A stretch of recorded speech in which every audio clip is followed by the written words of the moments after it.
আসসালামু আলাইকুম। আফরিন ফ্লেভার জার্নিতে আপনাদের স্বাগতম।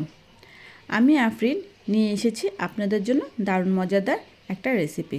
আজকে দেখাবো খুবই জনপ্রিয়, সকলেরই পছন্দের ভাপা পিঠা। চলুন তাহলে দেখে নিই। প্রথমে কিছু গুঁড়া নিয়ে নিয়েছি, এগুলো শুকনো চালের গুঁড়ো। তার মধ্যে স্বাদমতো কিছুটা লবণ দিয়ে দিলাম, দিয়ে চালের গুঁড়োর সাথে খুব ভালোভাবে মিশিয়ে নিলাম। এবার এর মধ্যে দিয়ে দেব পরিমাণ মতো পানি। যেহেতু চালের গুঁড়া, পানিটা মাপ মতো দেওয়া যায় না, আপনারা বুঝে বুঝে পানিটা অবশ্যই দিবেন। আমি এখানে 2 কাপ পরিমাণ পানি দিয়েছি, তারপর আমার আরও হাফ কাপ পরিমাণ পানি লেগেছে। পানিটা কিন্তু অবশ্যই কুসুম গরম পানি হতে হবে। শুকনা চালের গুঁড়োতে কুসুম গরম পানি ইউজ করলে পিঠাটা খুব ভালো আসে, আর কাঁচা চালের গুঁড়োতে পানিটা নর্মাল পানি হলেও সমস্যা নেই।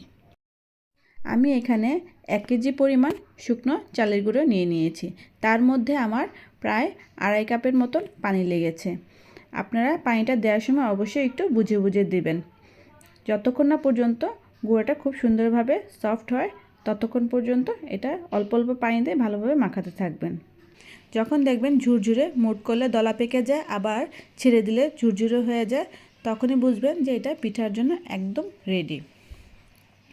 এবার এর জন্য একটা বল নিয়ে নিলাম, তারপর তার মধ্যে একটা ঝাঁকি দিয়ে আমি অল্প অল্প করে গুঁড়ি দিয়ে সেটাকে চেলে নেব।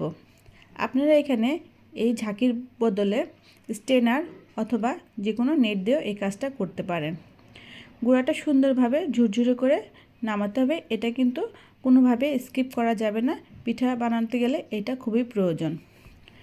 তারপর নিয়ে নিলাম নারকেল কুড়িয়ে, আর নেব খেজুরের গুড়। এখন শীতকাল, খেজুরের গুড়টা খুব সহজেই পাওয়া যায়, তাই খেজুরের গুড় দিয়ে ভাপা পিঠার স্বাদই আলাদা। এগুলো রেডি করে নিলাম। এবার যে গুঁড়াটা আমি রেডি করেছি চেলে, এই গুঁড়াটা একদম পারফেক্টভাবে হয়ে গিয়েছে। এবার একটা ভাপা পিঠার বাটি নিয়ে নিয়েছি। এই বাটিটা আমি দোকান থেকে কিনে এনেছি, এটা যে কোনো দোকানেই পাওয়া যায়। কিছুটা গুঁড়া দিয়ে তার মধ্যে দিয়ে দেব গুড়।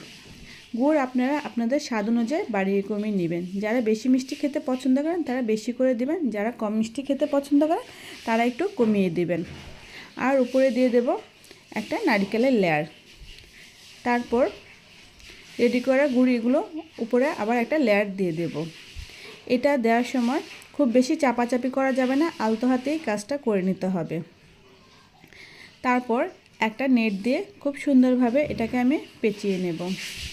আপনারা এই নেটের বদলে যে কোনো সুতির কাপড় দিয়েও করে নিতে পারেন। এবার চুলায় আমি আগে থেকে একটা পাতিল নেট বেঁধে বসিয়ে রেখেছিলাম, যার মধ্যে পানি গরম হয়ে এসেছে।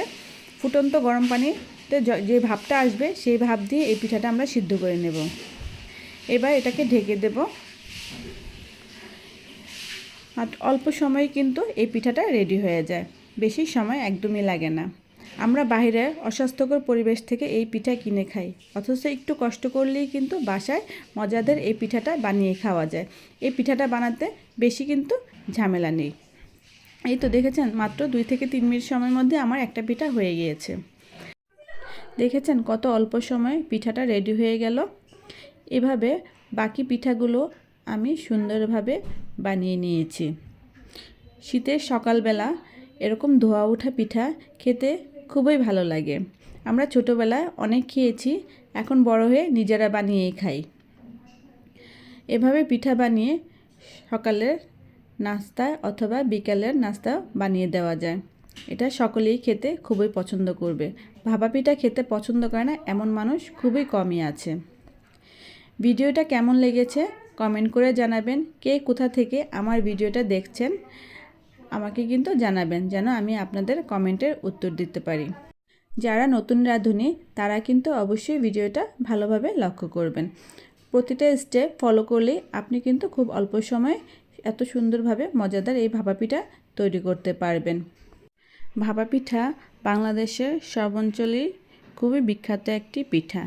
এটা সকলেই বানিয়ে থাকে। হাটে বাজারে গ্রাম অঞ্চলে সব জায়গায় এই পিঠাটা পাওয়া যায়। যারা এখনও আমার চ্যানেলটি সাবস্ক্রাইব করেননি তারা কিন্তু অবশ্যই চ্যানেলটি সাবস্ক্রাইব করে ফলো দিয়ে পাশে থাকবেন। আজকের জন্য এ পর্যন্ত। সবাই ভালো থাকবেন। আল্লাহ হাফেজ।